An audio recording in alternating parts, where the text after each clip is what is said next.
I'm Michael Kiker from Anchorage, Alaska. I've lived in Alaska since 1977, originally from North Carolina. Anchorage is located in what's called South Central Alaska. We're on the Cook Inlet. It's a maritime climate, not nearly as cold as a lot of people think it is, but the winters are quite a bit longer than most of the northern states in the U.S. In a summer, we'll get maybe 5 to 10 days over 70. So it doesn't get really warm, but we have a lot of sunlight this time of the year. The sun really doesn't go, it does go drop down below the horizon, but it doesn't get dark, right? It gets dusky for about 3 hours, and then you can see the sky start brightening up again. It's pretty interesting. I have a meadery there called Celestial Meads. Been going on for a little over 6 years now. Mead is basically fermented honey. You mix honey and water, add nutrients, add yeast, and ferment it. I use a lot of varietal honey, which is single floral source honey. For instance, orange blossom is probably the one that most people are familiar with. But I also use sourwood from the Blue Ridge Mountains in North Carolina, basswood from Iowa and New York, Tupelo honey from northern Florida, desert wildflower honey from Arizona. So I get honey all over the United States. Took a trip to Belize recently looking for honey.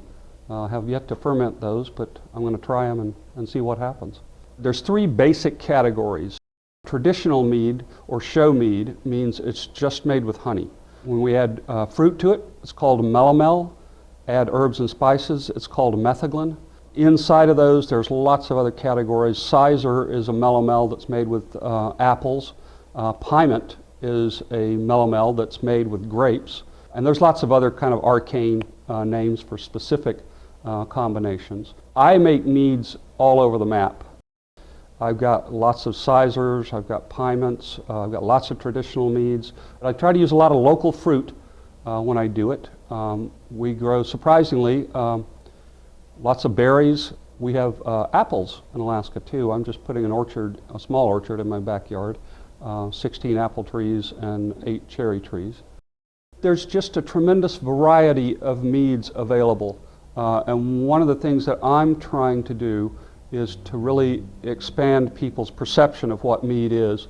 Instead of just making a dry, a semi-sweet, and a sweet mead, I'm using, like I said, lots of different varietal honeys, lots of clover blend honeys, lots of different fruit, lots of combinations. I have one called Scheherazade that's made with honey, plums, pomegranates, tart cherries, and cardamom.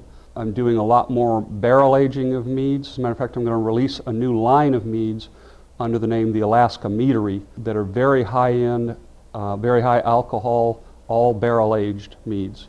Hopefully those will start coming out in the next few months. Last year I did about 2,000 gallons. I've got a lot more tanks this year and I'm hoping to produce 3,000 or more gallons this year.